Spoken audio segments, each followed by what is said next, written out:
episode 20 of Breakfast with the Beats. You might have noticed, though, that I said good evening when we started. It's because it's about 7 o'clock in the evening here in the central time zone in the United States.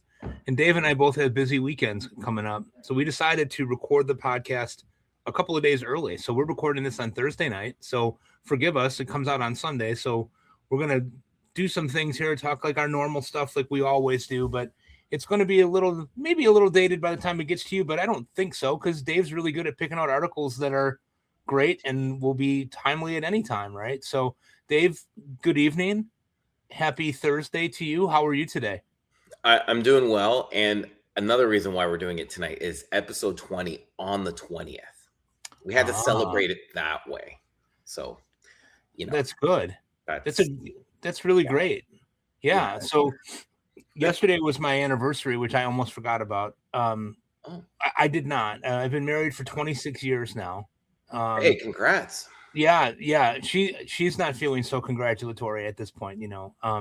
I don't know that I'm exactly the prize to be married to that she thought that she was getting in the year 2000, but it's always really easy for me because I just have to count up from 0 to figure out how many years I've been married. So as long as I know what year it is, and I do right now, 2026, we're good. Dave, I noticed that you've shaved the top of your head. You're looking more Statham-like tonight. I did. It's I needed to shave, and then the razor that I usually use wasn't working, and now I am like skin right to the skin. So may I ask why it wasn't working? I don't understand. Like, what kind of a razor do you use? A straight razor? Or do you use an electric razor? It's an electric one, but I think I've used it so many times. I just need a new one. It wasn't cutting anything, so I had to use a different one. And now, like, this works now in the summer, but in the winter, I need a hat. I definitely need a hat. The thing is, if I did that with my head with any razor, there wouldn't be any hair that would grow back. And when you would see me on the podcast, it would look like when Darth Vader removes the helmet in Star Wars, like all the red blotchy scars and the weird weird shaped head with, all kinds of divots taken out of it and stuff like that. So I can't shave my head, because if I do, there's no chance it's coming back. I'll be honest, when I let it grow in, you could actually see where it wasn't growing. And that's one of the reasons why I just kept cutting it. I'm like, I'm done. I see. Yeah. I'm not going to fight it, man. I'm balding pretty good now in the back, and I'm not going to fight it. Yeah. Whatever happens, happens, Yeah. Maybe I'll just grow my beard long and comb it over the top of my head or something. I don't know. We'll see. Don't do the comb over. No comb over. Do the Donald Trump, like glue it to the side of my head and comb it over.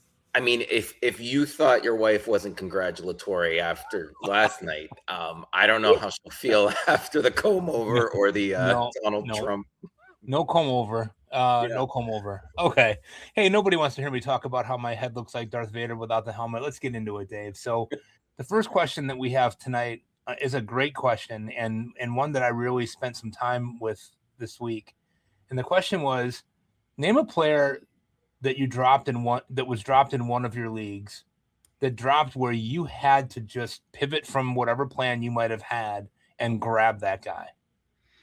So I'm in a league where I'm trying to compete, and I had a plan in mind. Like, I needed all of these players to go. And then Dansby Swanson got injured. Now, it's a keeper league, and I didn't necessarily need him for my plan to move forward. But then I saw Willy Adames get dropped. And to me, that's a huge upgrade from Dansby Swanson, because, he's got the power potential. When he's healthy, he can hit. And I think this season he's been under like just not playing too well because he's been hurt. But he's back now, and I had to add him because I thought long term, I think he's definitely an upgrade for me this season because Swanson's out for the year. And I think he's an upgrade for me next season. But it brought up a really important part of playing fantasy, whether it's dynasty or redraft. You might have a plan in mind, but always keep an eye on the waiver wire, because something might happen where you may have to pivot. And, we always talk about pivoting in drafting, but when you have to pivot during in season, it's important to be able to adapt to these things. and you might have a limited time to make up a decision. It might be one of those things where I've got to add him right now, or I might have to add him in a couple days and make a choice. But I think it's very important to assess where you are, assess your team, and then always be ready to adapt and change on the fly. And that's something that I had to do with Willy Adames. That's a great selection. I mean, I think Adames is another one of those types of guys that's a proven player. You kind of look at the back of the baseball card. You have a pretty good idea of what you're going to be getting, I think, when you get them. And I think that was a good upgrade for you. I like that. Mine's a little bit different. And, I always have weaknesses drafting, and first base is almost always a weak spot for me because I generally wait too long.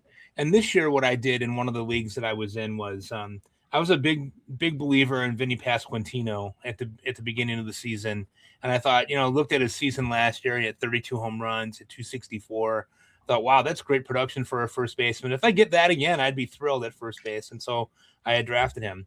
But in one of my leagues, in like the third week of April, the guy in front of me dropped Miguel Vargas, and it was a real test for me because that I don't talk about things like this too often because I don't really believe in that idea of like, oh, you called something or that's a victory lap or whatever. But if you go back to last winter, I was a big believer in Vargas, and I had shared with you quite a few times that I thought this is a guy that can hit 25 home runs easily and steal 15 bases. He's going to get playing time.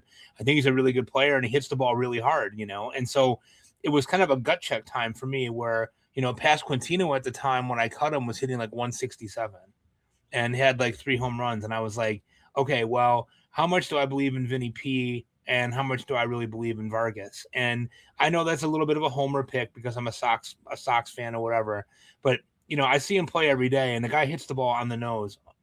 He's got remarkable kind of underlying statistics, and I thought, this could be the year where maybe that starts to coalesce a little bit, and he has a good season. And lo and behold, he's at 28 home runs right now and 12 stolen bases. The one thing that's interesting about him, Dave, is if you look at his StatCast, everything is bright red. And it's 264, but he's only hitting 240. And that happened to him last year as well. So the batting average is lagging behind, but it really seems to indicate that it should be higher than what it is. I wonder if we're getting into the beginning of a good run here of productivity for Vargas. What do you think about him? I think he's been great. I have him in AL only league, and he's been outstanding for me.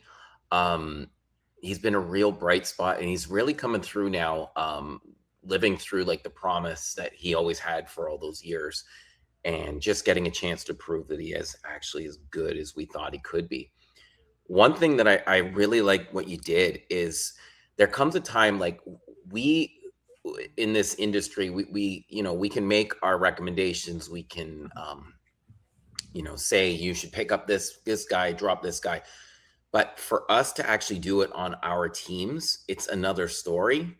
Mm-hmm. And to put our money where our mouths are and actually back up what we're saying, I think that kudos to you for, what? I believe in this guy. There's an opportunity here, and I really believe that he can take that next step, which he has. But kudos to you for taking that chance and backing it up by actually adding him in your league. So yeah, I think last year I wouldn't have done it. Yeah. I think I'm trying to grow as a player every year. Like you said, analysis is one thing, your teams is another, right? And so I made the decision to just kind of throw caution to the wind and go for it. And that's worked out pretty well for me because Vinny P's been hurt on and off all year and has not been very productive. I think he's only got 7 home runs as we record this tonight. So I still like him as a player, and I'll be back in on him next year probably. But Vargas, wow, just a monster year. And in ESPN leagues that I have him in, he's got first base and third base eligibility, which is super helpful. So, well, let's shift to the Beat Writer Roundup here, Dave. And the first article that we have is about an enigmatic pitcher. I think it's fair to call him enigmatic. The stuff is really good at times, and then other times he falters and looks like me throwing batting practice. And that article was by Ian Brown. And it was discussing Brayan Bello. I don't know if it's Bello or I think it's Bello, isn't it? I don't ever say Bello. I believe it's Bello. I used to call him Bello, but yeah, it is Bello. Yeah, I think it's Bello. that article was a good one because he's been very effective in the new role that he's been in Boston, hasn't he? He really has. Yeah, you mentioned it's by Ian Brown, and it's called Bello Bouncing Back in Bulk Relief Role with a Vengeance. And the question is that should he remain in the bullpen? And this was written just after his performance on Monday, where he went 4 2/3 innings with 3 hits, 1 earned run, a walk, and 3 strikeouts. Great job of coming in, especially on a day where the bullpen needed some time off. Now, should he remain in the bullpen? The numbers actually say that he should. I mean, since being in a reliever, he's thrown his cutter less. He ditched the curve. He's throwing more changeups, and he's got sinkers. They're going all over the place. It's hard to tell the difference there. But the velo on that sinker is up, as well in the fastball and changeup. As a reliever this season, 0.85 ERA, 0.85 WHIP, as opposed to when he was a starter and it was 10.35 ERA. It's been a huge change for him. It sounds great. The one part of the article that I didn't really like was when he was asked, they said, "Do you like this? Is it in?" All he said was, "It's working." I don't think he really likes this. I think he was hurt when not physically, but psychologically, mentally, whatever. Yeah, His feelings were hurt when he was sent down to AAA and he was pulled from the starter's role because he's always been a starter, and to him, it just wasn't working out for whatever reason. But since returning from AAA, he's been a reliever, and in all 7 outings since his return, he's walked 4 and struck out 23 batters in 27 1/3 innings. He's also held opponents to a 189 average and a 495 OPS. So he's been outstanding.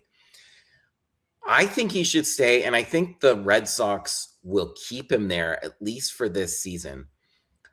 I think it's good for him even for fantasy because even as the opener, not as the opener, coming in after an opener, he doesn't.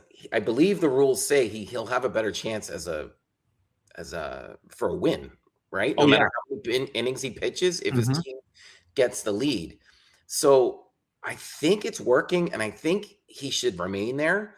And he's been really, really good. I roster him in one league, and I actually had a chance to drop him for someone else, and I decided to keep him just because of how good he's been.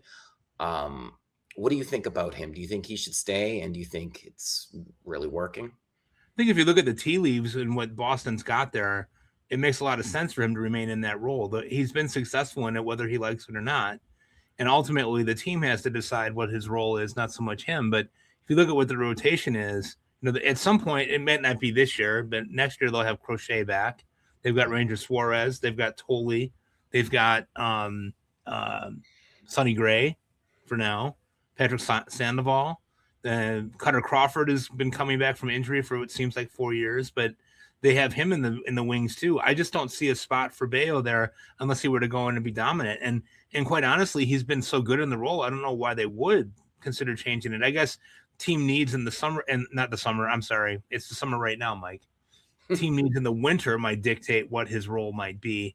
But he's only 27, he's still developing as well, so it'll be kind of fun to watch and see what they do with him. But he has been really good in that role. And I have him in a league where I use him as that bridge guy in a league where I can start him in, his SP and RP designation, and I can use him in any one of those slots, and it doesn't count against my starts for the week. He's been very good. Is there a mentality difference with it, like that I'm not seeing? I get that, he comes in after someone has pitched against maybe the top 5 hitters, let's say.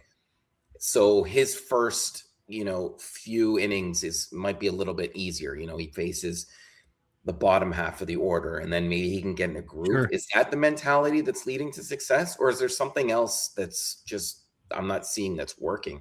No, I think that's absolutely the mentality. The idea behind it is your starter from having to watch, to face the top 3 or 4 hitters in a lineup, right? If you can come in and get 6, 7, 8, 9 after somebody's got 1 through 5, you're starting off with a situation where you're not facing the top guys. Do you get through that? And then you might only have to face those guys at the top twice. And then you get into another part of your bullpen, you get into the better part, ostensibly of what your bullpen is. So like, the Red Sox could find themselves in a situation where they start a guy like, Alec Gamboa or Giovanni Moran or Eric Miller or somebody like that that's a lefty. Say that they're playing against Philadelphia, he goes against Schwarber, he goes against Harper, gets the first inning, maybe he comes back out for the second and gets another first or second guy, and then you bring in Bello. All of a sudden, he's looking like he's in a pretty good spot, Not that the Phillies lineup is bad after those guys, but those guys are just dominant. Yeah. Okay. That's interesting. Yeah, I could see how that would work, and it's I just hope he's into it. Like, he just doesn't seem like he's fully given into it. I don't think it's as bad as Devers last year, wanting to not be switch positions. But I hope that he can see this success and can adapt to it and maybe stick with it, because it's really working. And I don't know, maybe other teams will catch on to this too. Well, you got to remember too, I think just the last point on that is that, these guys have been stars since they were 12 years old, a lot of them, right? So they've always been starters. They've always been good at that. They tinker. They get to the major leagues and they get their brains beat in a little bit, like what happened to Bello. He's had stretches where he was very good, and then he's had stretches where he's been really bad. That lack of consistency precludes him from being able to be a starter, because what do you need more than anything when you're a starter? You need a consistent approach. You need to find out what works, and you need to go with it, which sort of leads us to our next guy. If you think about it.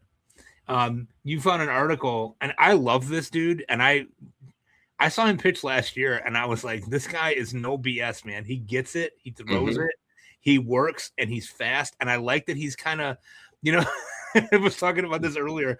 I kind of like the guys that they're a little pudgy, because it kind of reminds me of me.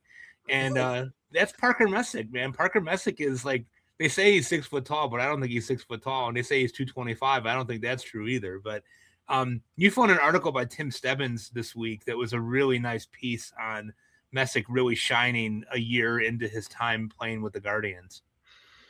So the article's called "Very Few People Are Like Messick, Who's Shining 1 year after debut." So this was written before his last start. So we're recording on Thursday, and he pitched yesterday, Wednesday. So it went over his numbers after 1 year. So I'm going to give you the numbers after last night's start.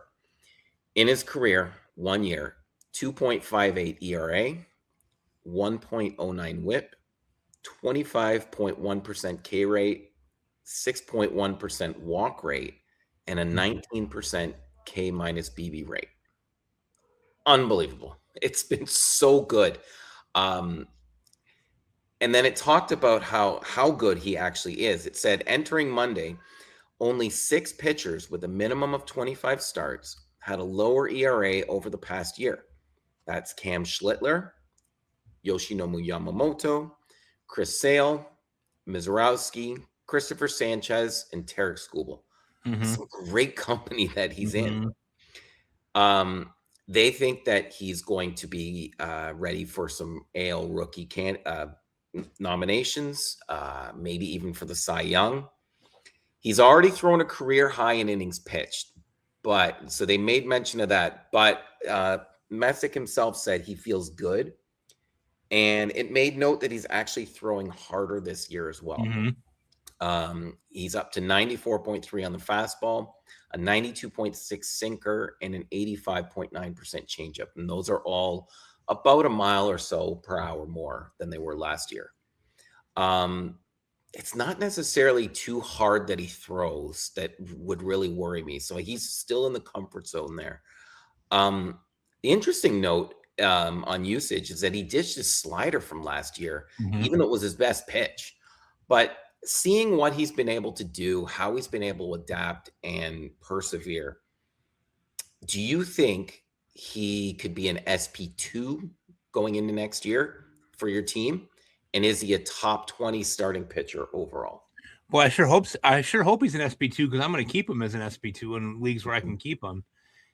He's just been fantastic, and I love what he did. I mean, you talked about the change in the pitch mix a little bit. Last year he was super slider heavy. This year he's really cut it down. I mean, it's like of his 6 pitch mix, it's the one he uses the least. And and really only against lefties. He very rarely throws it against righties. But what I like is when you look at guys that are like Messick, you can actually look at the numbers and you can understand how he's going about doing it and what his thought process is and what he does. So he likes to throw. Now he's throwing a sinker more to lefties and getting ground balls, which is smart because the Guardians historically play pretty good defense. And so he's getting a lot more ground balls with his sinker. Now he's got a 45% ground ball rate, which is like 66, 67th percentile in MLB for ground balls, which is great.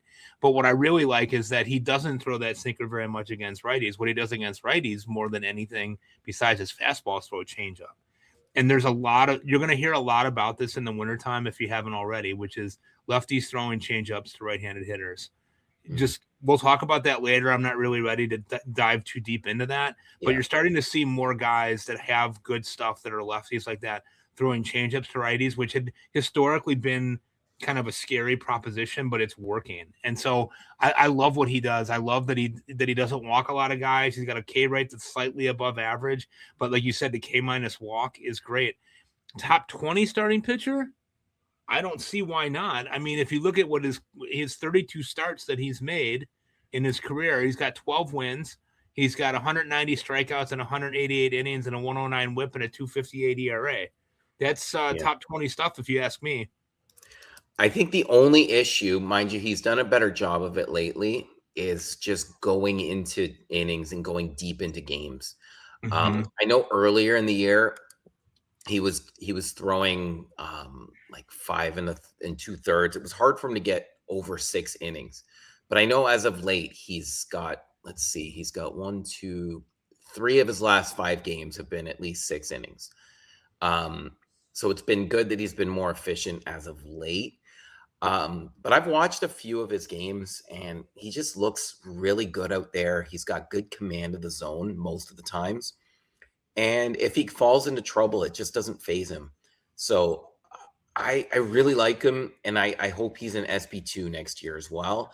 And yeah, top 20, I'd go with him as well. I'm just really impressed, and I'm really surprised that an organization like Cleveland has done something great with another pitcher. It's just it's surprising, isn't it? Unheard of. You never hear that. Never happens, No, ever, never. But I like that. He's not going to necessarily wow you with a super high K rate, but he gets them. And the fact that he doesn't walk a lot of guys, and like you said, has great command, but then also really limits hard contact. That's a recipe for greatness right there, man. No doubt about it. No doubt about it. I love him. He's great. Okay, Dave, last thing we want to talk about, not necessarily article related, but is the tenuous situation that Ketel Marte finds himself in Arizona. For those of you who haven't heard, and I'm guessing most of you who listen are somewhat familiar with the situation, Arizona was in Boston this past week, and he simply just did not show up for a game. And it was revealed later on that there were some personal issues that were going on. Now it also sounds like he was getting an MRI done on his knee, that there might have been some issue with that. It all sounds really kind of wonky, and I don't know that anybody, even in Arizona, has a full grip on what's going on. I think last I read, General Manager Mike Hazen was scheduled to meet with him tomorrow to clear the air and find out what's going on. What do you make of this whole situation with Ketel Marte, Dave? It's crazy. So, yeah, we were originally going to do something from Steve Gilbert. He wrote about what happened on the day, but then since it's happened, there have been so many updates. So we thought we would just go through, what other beat reporters are saying, but it all started. Yeah, that night he just didn't show up to the ballpark, and everyone was caught off guard. And that night, the players were worried about him. They wanted to persevere for Marte, and I think, and in all honesty, that night, I think that was the game they got blown out by the Red Sox. They did, yeah. And you could see it was on their mind the whole night, and they even said so afterwards, that they were so worried about it. But then, after the game, Torey Lovullo, he was almost in tears talking about it, because people were just worried about him. Not showing up to work is serious stuff when you don't hear why. And this is what happened. And So later, then it was revealed that he was going to get an MRI on his knee, like you said. But who knows why? Who knows how it happened? I have some, I don't want to call them conspiracy things on it, but it's like, could he be away because of a family issue? Or could it have been a domestic dispute and then, with that, an injury to his knee? Or are they going to get an MRI for a knee that was giving him problems in the past so that maybe they can actually place him on the injured list as opposed to and utilize his spot as opposed to actually just keeping him, NA and he's part of the roster. There's a lot going on here. I know that all they've said is that it's a personal matter and they're going to be meeting with him. It was either today that they were meeting with him to get some answers, or it's going to happen tomorrow on Friday. But whatever it is happens, they're going to get some answers and it's going to come out. But whatever it is, I don't know, honestly, if he'll play again this year. There's a chance for fantasy that if you roster Ketel Marte, you may not either need a backup, not just for this week, but for the rest of the year, because there's something about this that just doesn't sit right with me. Yeah, it's an odd situation, right? And being a special ed teacher, I'm used to dealing with people with aberrant behavior, things that are a little bit off the radar for most people that you wouldn't consider. But if you recall last year, he also had some shocking situations as well. He had the incident in Chicago where he was being heckled by a fan who was saying stuff about his mom who had died, and he was in tears and took it very personally and was really upset. Then there was a situation in which his house got robbed in Arizona, but then after the house got robbed in Arizona, he decided to go on vacation after the house was robbed right around the trade deadline and was back in the Dominican Republic, visiting family when he was supposed to be playing. And I can just tell you this, and I don't know Ketel Marte. I don't know really anything about the guy other than that he's a hell of a ball player. But you burn bridges with teammates when you act this way. It's the same thing when you work in a school, right? If you in any place of business that you work, you have somebody who simply doesn't show up, who doesn't think enough to let somebody know or call someone and let them know that he's having a problem, or come in a few hours earlier and say, hey, I'm really having trouble. Can I go on the IL so I can take care of some personal business or whatever, or figure out a way to work through it? To simply not show up really reeks of quitting on your team that's fighting like hell to make the playoffs. And I thought it was very telling afterwards when you said Corbin Carroll is the leader of that team. Corbin Carroll has played through injury. He plays hurt. He plays banged up all the time. Mm-hmm. He's played with a balky shoulder now for 2 years, right? And after the game, he was very non-committal talking about Marte. In fact, had said, I don't really know what you want me to say. I don't know what you want me to talk about. It was pretty obvious that his teammates are down on him. And regardless of what the situation is, and I'm sure that it has to be something that we don't know about, and I want to respect that too and know, but you have to be able to dial direct as a human being, especially as a man in the world working a job like that. These guys are all your teammates. They're fighting. Can you imagine what would happen, Dave, if you decided that you weren't going to go to kindergarten, in 3 weeks, that you're just not going that day? Who's going to take care of those kids? Do they have a sub that they can pull out of their hat that's just going to take it over for you? Like, it's just completely unprofessional. You would never think about doing that. If you were going to be sick, you notify your boss and follow whatever protocol you have, send in your lesson plans, et cetera, et cetera. It's the same concept, except he's a Major League Baseball player making millions and millions of dollars. I'm starting to wonder if the problem might be that he is so worried about leaving and not wanting to be traded that he's like sabotaging himself in some way. I think it's wide open to whatever the issue could be. Regardless, though, you have to take that responsibility. It's your responsibility, no matter what happens, that you need to let your employers know why you're not showing up. When my dad passed away, I didn't just stay home and cry. No, I had to write lesson plans. I had to call in and let them know I won't be here for the next few weeks because of this. It's not easy to do, but I did it.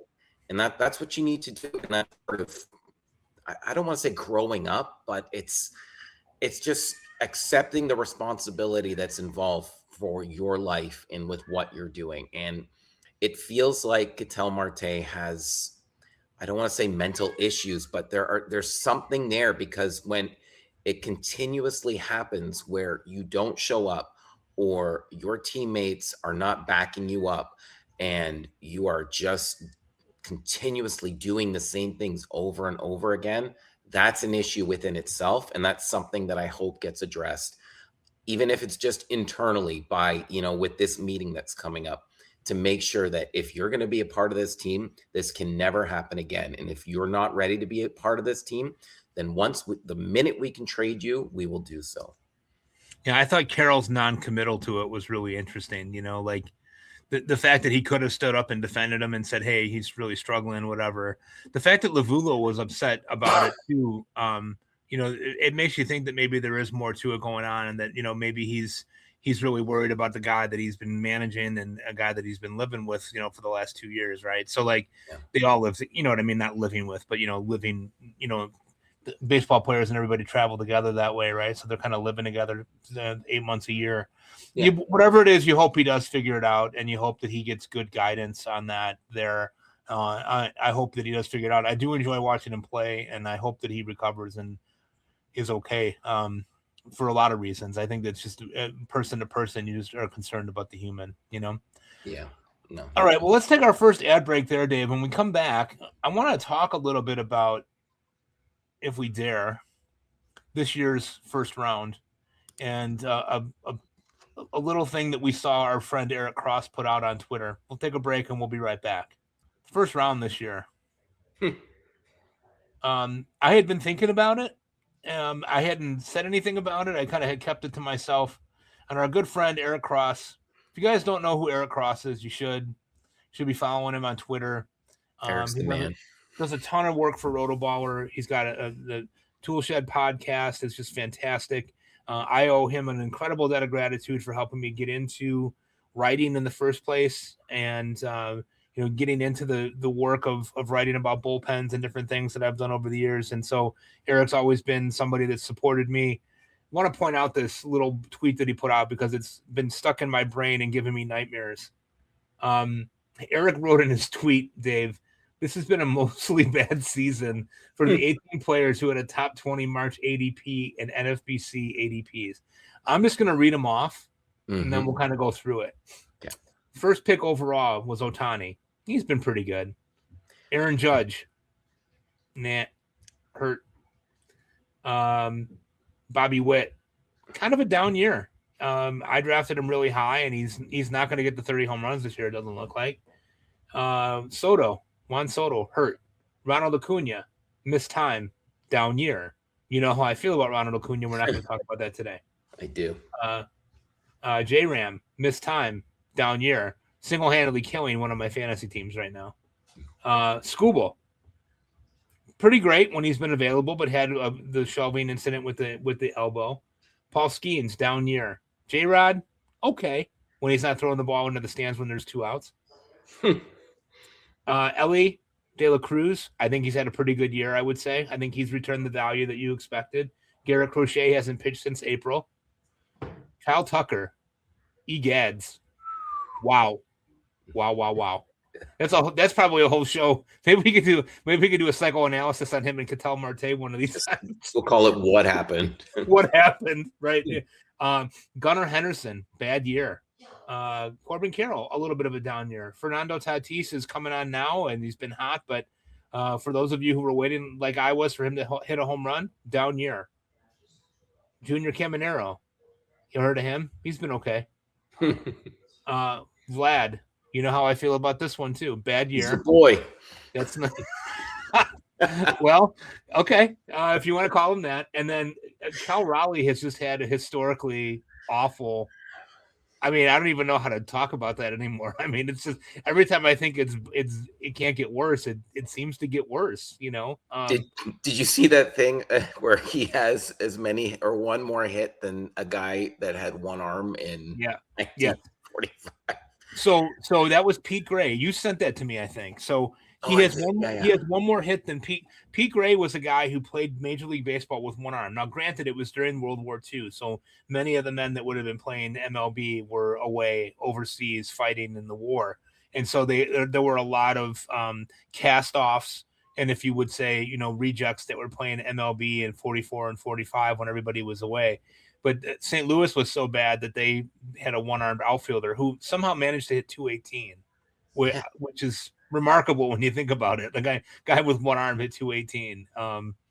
But anyway, yeah, Cal Raleigh's been terrible, and we're not going to talk about that. But Dave, the first round this year, I mean, do you ever remember a year in all the years that we've been playing fantasy baseball that we've seen this type of degradation in the first round?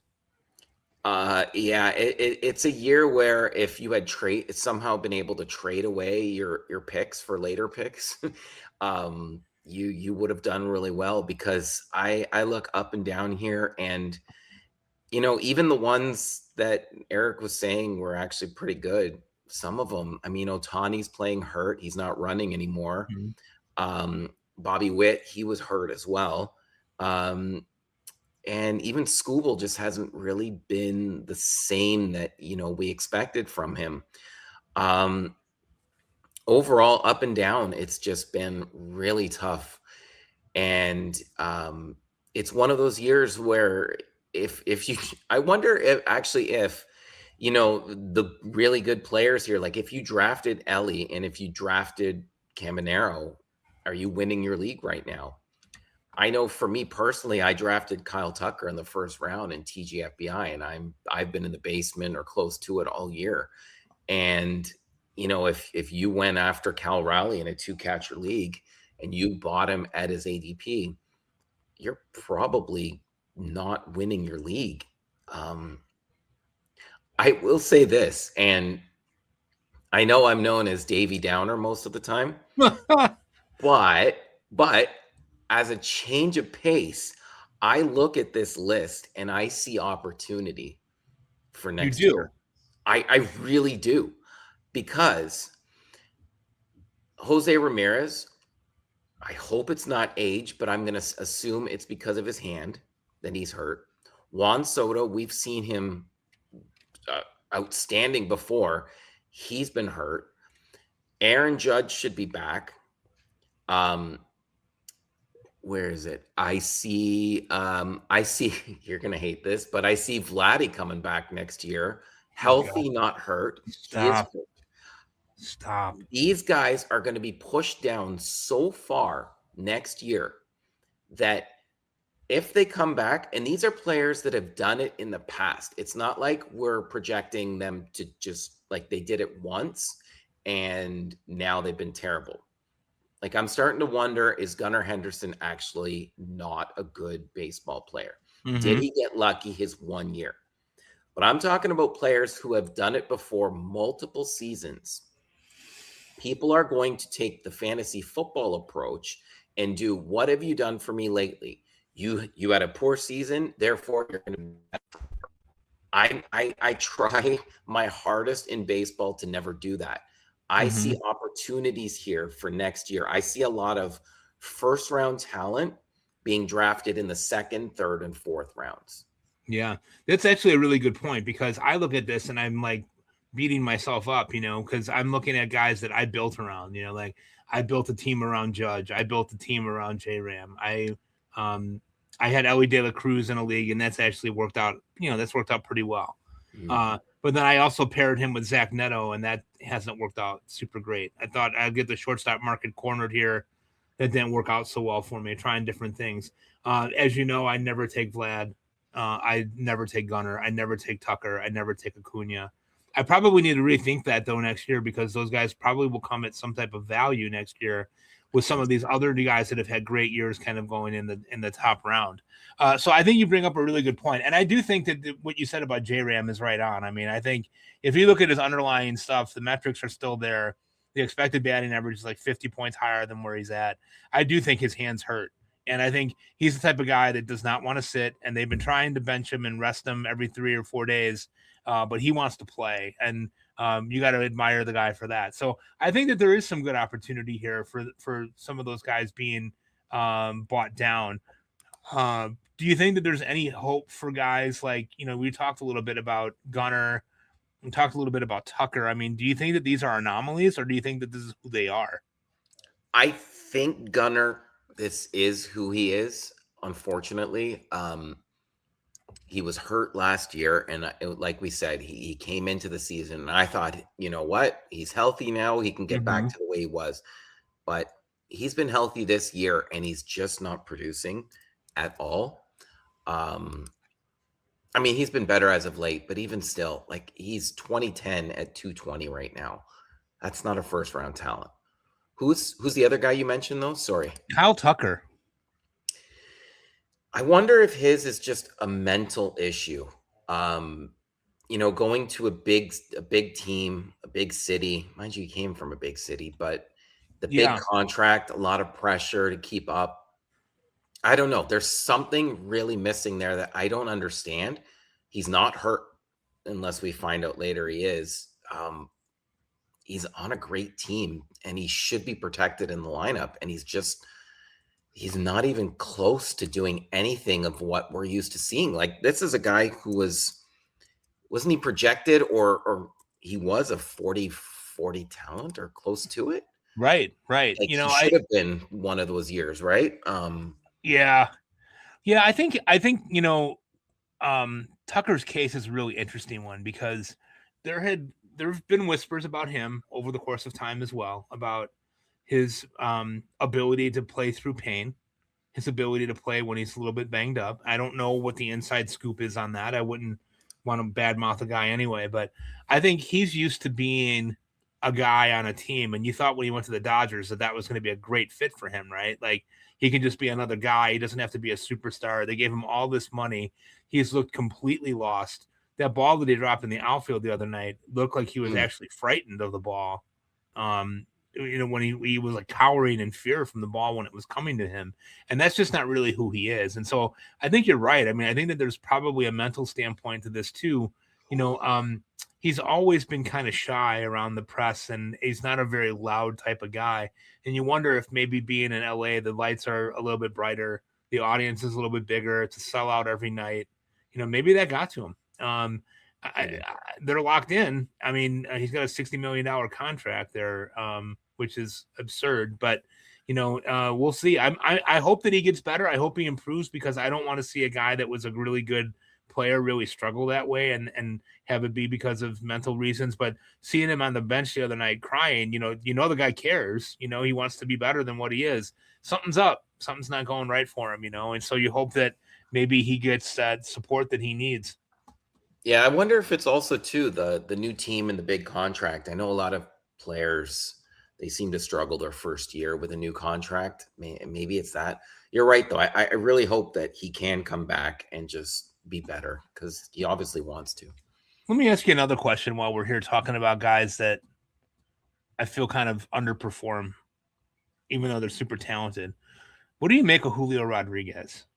So we're now 3,000 at bats into his career, and he's hitting 253 with 19 home runs and 16 stolen bases right now. What's your take on him? I will say he's been injured, I think, twice this year, and it's been really difficult for him to get back and get in the lineup. I've been underwhelmed with him this season a little bit, simply because I've been waiting for him to have that month or those 3-week stretch where he just goes off. But he's coming off a 30-30 season. If he could have repeated what he did last year, I think I'm totally fine with it. And I think maybe if he had not been injured for all that time, I think he might have come close to it. Looking at his StatCast numbers, I mean, there's a lot of red everywhere where there was last year. The only real difference is it's just a little less red with, hard hit and average velo, but otherwise it's still pretty good. I wonder if not having Cal Raleigh in the lineup going back to back really hurts him, in the sense that he's sometimes alone on an island there, with not as much talent around him, which could be something that, it tells who this guy really is. Maybe he's not that superstar, because a superstar should be able to just hit at any point in a lineup, no matter who's there.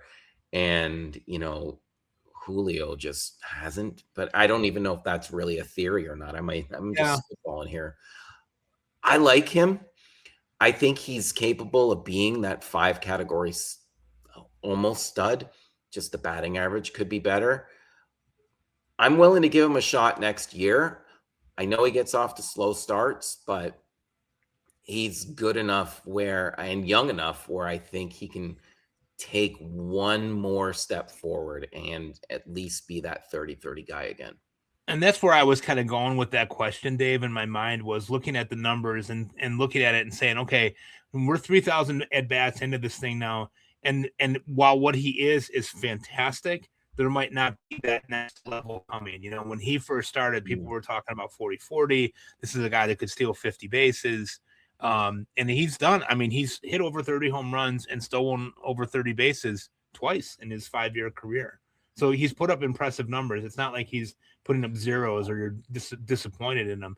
I just am wondering if like maybe this is the level. Maybe they're, and that's fine. There's not, and even if there's nothing more coming, but does that still make him a top 10 pick? I don't know. I will say, just looking here, his 162 game average is exactly 30-30 with 271. Yeah, it's pretty good. Yeah. I might just be being an idiot. Do you think he won't be drafted in the first round though, right? No, I don't think so. Is he going to be one of those quote values that I was talking about? Maybe second or third round? He absolutely could fall out of there. I mean, let's think about some guys that could jump into the first round here. Yeah. I mean, you have some ideas on those guys, I'm sure. Well, okay. PCA. You think he's a top 5 pick next year? Probably, but not for me. You wouldn't take. So if you had a top 5 pick, you wouldn't take him? I have to think about it more. I'm being very impulsive in my answers right now. No, it's okay. I got to think about it a little bit more. I still worry about him, and I know I'm probably in the vast minority about that, but that K percentage scares me, man. Like I don't know. People are. The Sox figured it out in this last series. He hit 3 home runs off of them before they did figure it out, but they started pitching him a little bit differently towards the end, and they were able to mute him, which is how they were able to win that last game because he didn't do anything in that game. People are making mistakes and throwing him stuff. He's killing mistakes right now, but he chases a lot, and he whiffs a lot. And so if people start going back to that idea of, boy, if you can bust him up high with a fastball and get it past him and get him impulsive again, I worry that he's going to be the type of guy that's going to go into those prolonged slumps, and he's still going to be productive, but he could have a 210, 215 batting average and kind of sink you there, even as he hits 30 home runs. Now, I sound like I'm nitpicking. This is a guy that's got 2 30 seasons in a row, but I think that there's some red flags there that make me wonder, like, if I was in the top 5 and I had a choice between him and J-Ram, I'm going to probably stay with J-Ram. If I had to pick between him and Soto, I'm going to take Soto. Interesting. I might too, actually. The K rate scares me. The chasing scares me. And as good as he is, it's just how long can that sustain? How long can that keep going? Because pitchers are just going to eventually figure out what to do with him. And we saw last season, at the end of the year, he was terrible. And there's still 4 or 5 weeks left in the season. Right. I mean, I'm looking here. Last year, as of the 21st of August to the end of the season, he ended up hitting 204 with just 4 home runs. So it's quite possible that what we see right now is close to what is the end. Now, he's made some gains in the sense that, he's hitting the ball hard. He's chasing less. I mean, still not at the greatest rate, but he's going to be interesting because he actually has a chance to win the NL MVP over Ohtani. I mean, I think his WAR is higher than Ohtani, and that's even including Ohtani's pitching. Yeah.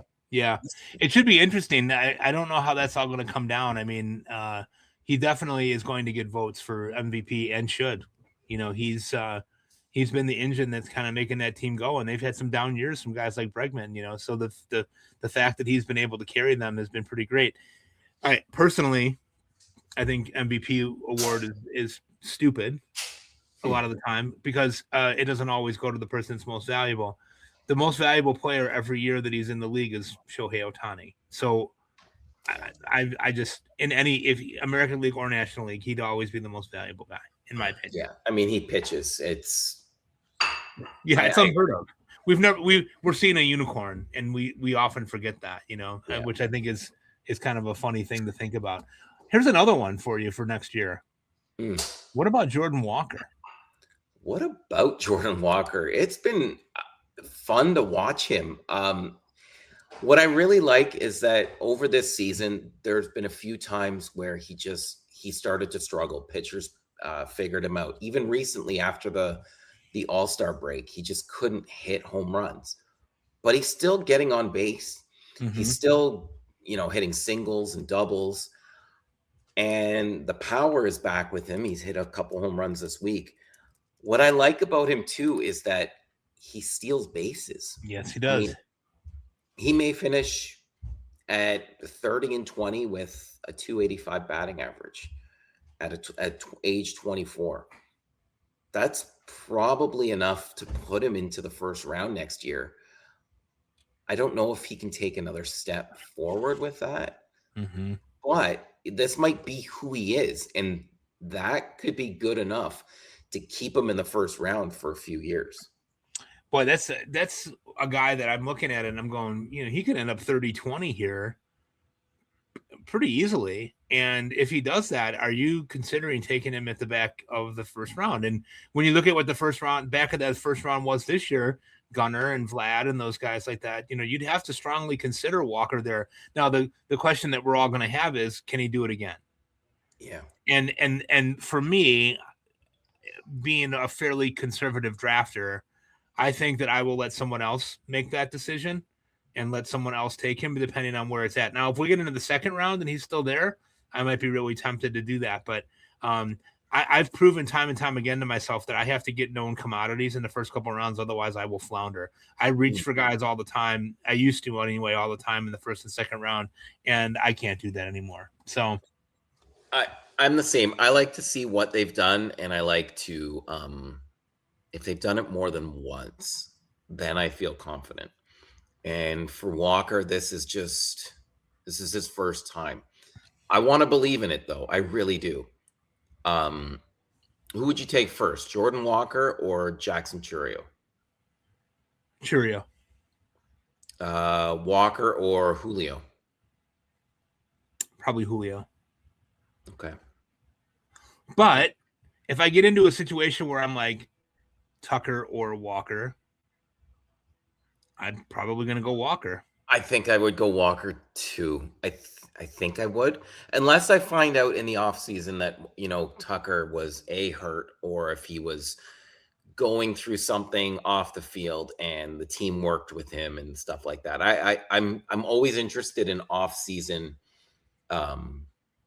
changes that players make and hearing what was really going on to see what they can do to make sure that it doesn't happen again. I can't wait to see some of the names that will go into that first round and see who's going to be up there. Like, does James Wood get into the first round?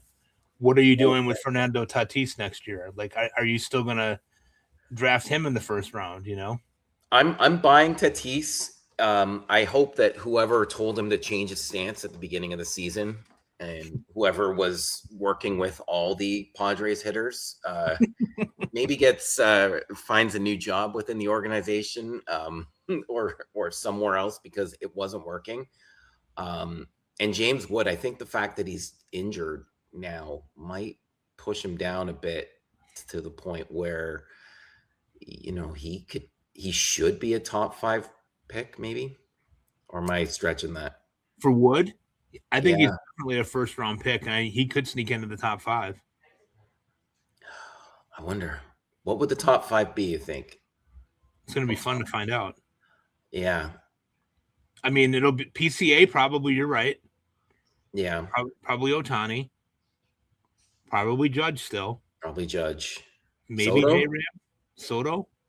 I don't know. I don't know. I mean, I'm torn on all those guys because they've all had injuries. Like maybe it's I don't know. Maybe I don't know.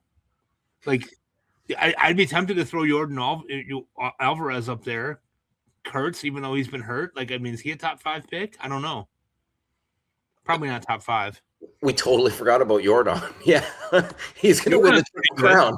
Yeah, he could win the Triple Crown and win the MVP, but we're not going to talk about that tonight. We're not going to talk about that at all. Before we go to the mental health minute, I wanted to point out something too that has nothing to do with fantasy baseball, but something I've noticed about all Canadian folks. You all say organization. Sorry, I say organization? Organization. Yeah, organization. So down here in the States, everybody says organization. But when I hear people talk about the NHL guys are all the ones who run the NHL teams are almost all Canadian, and they talk about organization. The guy who runs the Blackhawks does it too. He says it. So I've noticed you say it like 3 times tonight. I'm just like, oh my God, I totally forgot about that. Like that's such a Canada thing. Yeah. Oh yeah. It's a long I for us Yeah, I like that. We're organized that way. All right, with that, we're going to take take our last break and get back with our mental health minute. We're dragging on here. Let's get over with it. All right, Dave. So we're back with the mental health moment. It's episode 20. We're about to end here. Your weekend's going to be upon us here pretty soon. I'll be moving Ellie back to school. You got some stuff going on this weekend too, so we had decided to record early. One of the things that you and I talk about pretty often offline is the mental health stuff. And the question that you came up with this week that I thought was a great one was, how do you handle last minute changes to your plans? Like something last minute happens, and how do you handle that? And do you have any suggestions for our listeners about how to attack those kind of late pivots that you have to have? It's funny. We were talking a lot about this with Ketel Marte, but honestly, for me, I teach kindergarten, and I could plan to do A, B, and C by the end of the day, or even by the end of the week. And at the end of it all, I've done X, like not even on the agenda. It's just whatever's thrown at me. Let's see if I can make it through the day. And if the kids go home safe, I'm happy. I think the most important thing when plans go off the rails is just remember the long-term goals of those plans. Just remember that they're going to get done eventually. If you're on a time crunch and you absolutely have to get stuff done, I understand it. And you can ask for help. You can make adjustments in your life or with your personal life, maybe get help from them, or make sure, my house is quiet and organized for me. But at the end of the day, just remember that it's all going to be okay. You're always going to be around people that love and support you and that can help you. I think it's important to ask for help, and not a lot of people know how to do that. But yeah, if plans change, it's going to be okay. That's just what life is. And whether or not it happens at work, it happens throughout life all the time. You think you're going one way, and then there's construction there, so you have to pivot. Or you go to order something at a restaurant, they're out of it. You have to pick something else. So big or small, you can handle the small things. Just remember how you felt and handled it with those things and apply it to the bigger things. I love that. I think that's great advice. Just kind of keep it in perspective is what you're saying, right? Like, it's eventually going to get done, and it's a maybe you have to rush or whatever, but and for me, I'm a career special ed teacher. I've been a special ed teacher for almost 32 years now. So being flexible is tantamount to success in my field. But I think the one thing that I always try to remember is knowing what I can control and what I can't control. So a great example was today, right? So you and I had decided earlier in the week that we were going to record today. We didn't know exactly what time. And then as we got closer to it, we started negotiating a little bit about what times were going to be available. You had some things going on. I'm at work now. We're back in school full time. And so I had an incident at the end of the day that took me right off of my game. I was planning to leave here by about 3:30 Central Time. I didn't end up leaving here till 5. My plan was to cut the grass before we recorded. You texted me and said, hey, I'll be ready to go here in a few minutes. I'm in the middle of cutting the grass and sweating, and using vulgarity to describe my life at that point. I had to cut the grass because we're going to run out of daylight, and I'm going to be gone for 3 days. And my house right now looks like a den of ill repute. And so I can't have people thinking that there's bad things going on there. So I had to get that done. And luckily, you were very understanding. So I reached out to you for help, and I said, "Hey, do you mind trying to do this at 7 my time, 8 o'clock your time, because I have to get this done. And if I can't, then we can pivot, or I can figure out another way to get it done. But I'm leaving right directly after work tomorrow to bring Ellie back to school, so I know that I really not wanted to get a lot of things done today. My plans totally got scuttled because I had an hour and a half delay dealing with a parent and some different things that were going on after school. I can't control that. So I'm not going to get control. I'm not going to get mad about something that I can't control. I've learned over the course of time, I'm going to control what I can. The stuff that's outside of my locus of control, I'm just going to let it ride, and we'll pivot from that if we need to. So you're right. Asking for help, guys, is super crucial. We're getting into the time now where we're going from summer, and we're starting to get that fall weather here now. We had a break in the humidity today, finally, here in Chicago, and it's starting to feel like fall is coming. I saw leaves kind of blowing around in the air. And we know that when seasons change, that sometimes people really struggle with their mental health. And go ahead. I'll just want to add one thing. I think I like what you did there. And I think it's important not to dwell in the negativity that might come with that. And that's really what I think hurts some people, is that they just, oh, woe is me. Oh, another setback here. Nothing ever works for me. No, nothing ever works for a lot of people, but it's how you handle those challenges that can help you achieve what you really want to, because life is full of setbacks.